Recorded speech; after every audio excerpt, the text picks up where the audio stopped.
Bueno, estamos de regreso, 10:30 de la mañana, y uno de los temas que planteábamos en la apertura del programa tiene que ver con esta situación que es general, que afecta a San Juan, que afecta al país, que es la falta de profesionales médicos.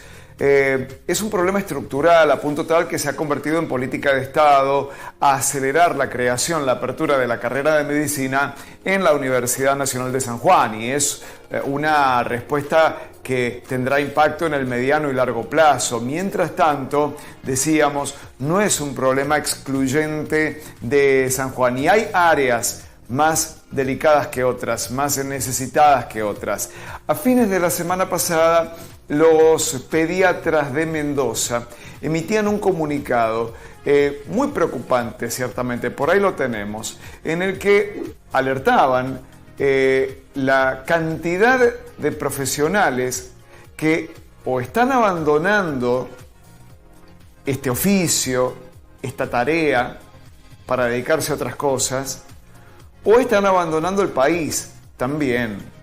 Entonces ya no es solamente que no hay nuevas camadas de pediatras, sino que los que están también están resignando su vocación.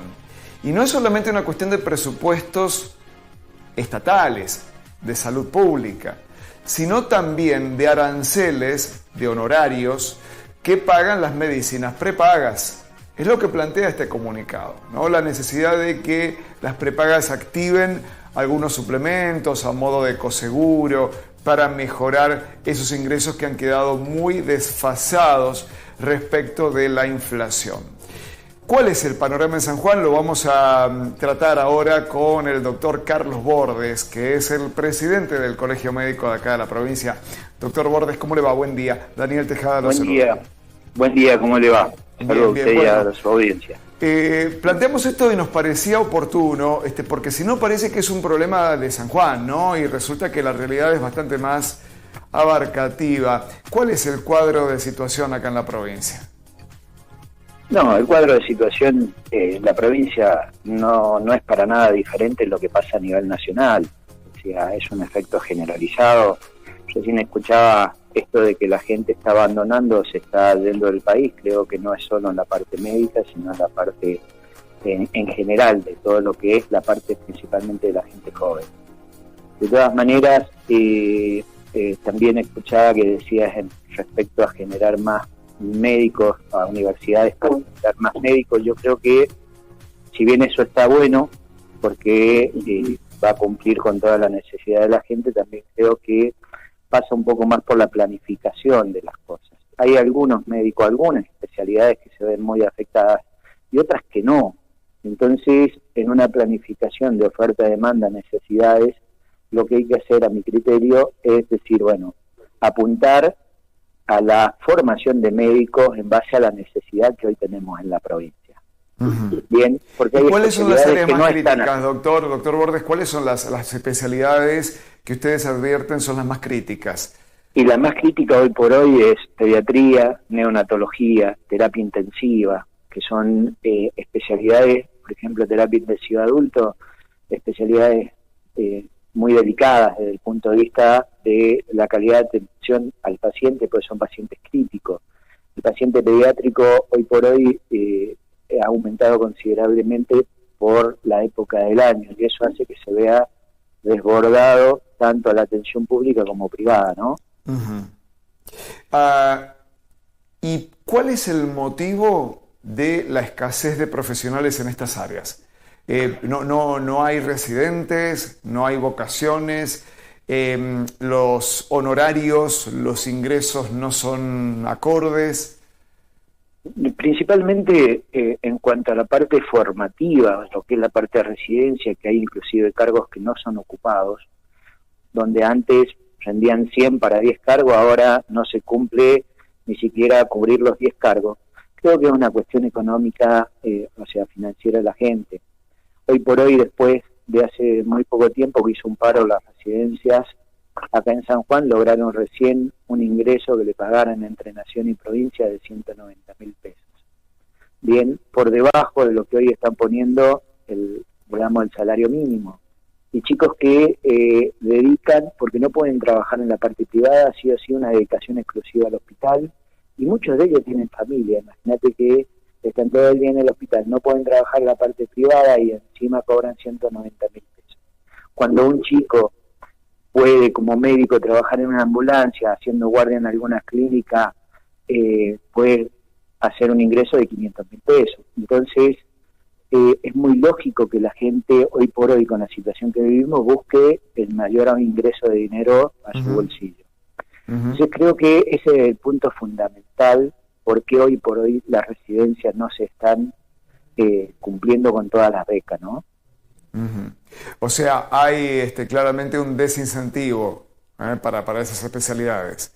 Totalmente, y hoy por hoy, es lamentable lo que voy a decir, pero hoy por hoy cuando vos te recibes de médico, los médicos buscan hacer especialidades que tengan mayor rentabilidad.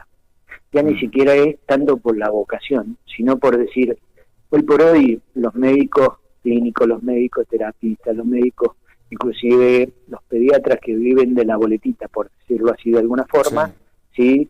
Necesitan muchísima más dedicación, muchísima más atención, y eso lleva muchísimo más desgaste, cuando otras especialidades por ahí son más rentables en cuanto al destinarle tiempo a la especialidad. Entonces, hasta en eso se ve que hoy por hoy hay especialidades que generalmente son más productivas y buscan ese tipo de especialidades y no las especialidades que viven de la consulta, sino aquellas que llevan algún tipo de práctica. Entonces, eso sumado a un ingreso de la residencia que no cubre los gastos mínimos, y los médicos tienden a hacer una formación de tipo paralela, algún tipo de formación, pero con un ingreso mayor mientras tanto. Entonces eso creo que es lo que está afectando hoy por hoy el tema de residencia. Y creo que también se debe a una planificación certera de oferta y demanda, y por ahí hasta un cambio de paradigma en lo que es la formación y en lo que es, digamos, la distribución de especialidades, ¿no?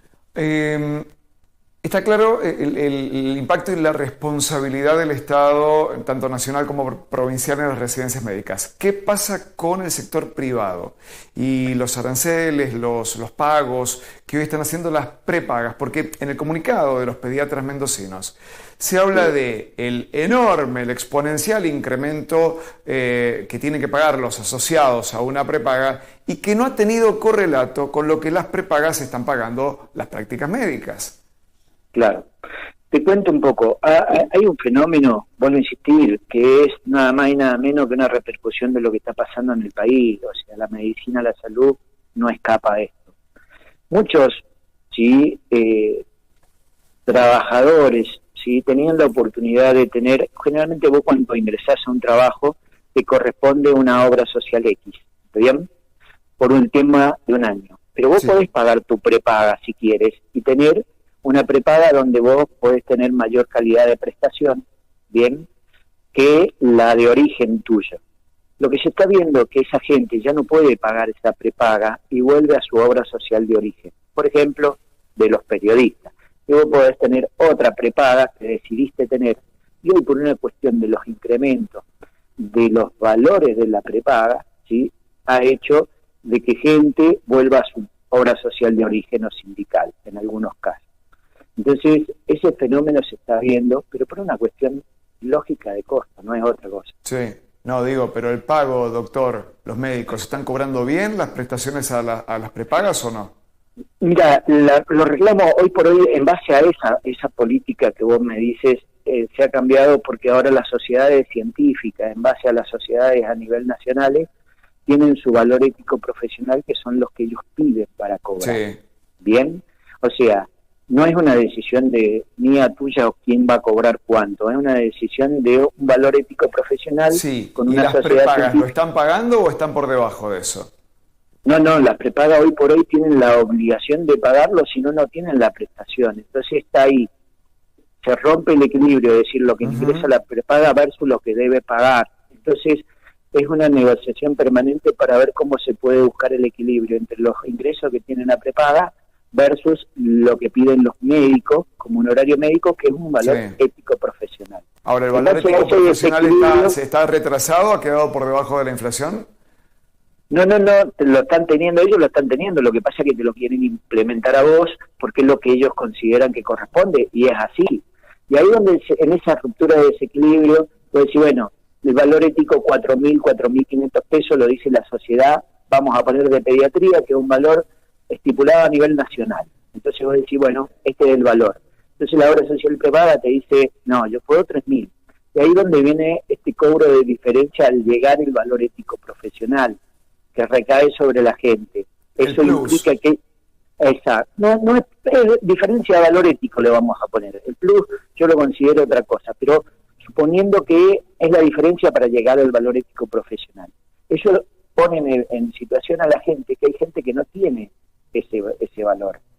Bien, y termina atendiéndose en la parte pública. Lo dijo la ministra en su momento, que hay un 30-40% de pacientes con obras sociales que se están atendiendo en la parte pública. Y es muy preocupante porque eso son prestaciones que no se dan en la parte privada y que afectan a la parte privada. Claro. Pero es la forma también de que la gente tenga la atención, aquellos que no pueden llegar a pagar esa diferencia o la diferencia de una cirugía si no tiene una cobertura completa, de que tenga la atención necesaria. Me parece que eso es una evidencia de que se rompió el equilibrio entre lo público y privado y habría que reestructurar todo eso. Qué delicado, ¿no? Y qué difícil también. Y lo difícil, lo preocupante de esto es que el único perjudicado en todo esto es el paciente. Sí, claro.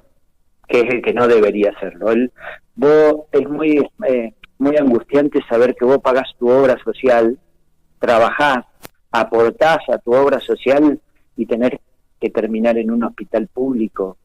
No debería ser bajo ningún aspecto esto. Si vos aportás, trabajás, cumplís con todo lo que te piden para tener una prestación médica en la parte privada y terminás en un hospital público, algo estamos haciendo mal.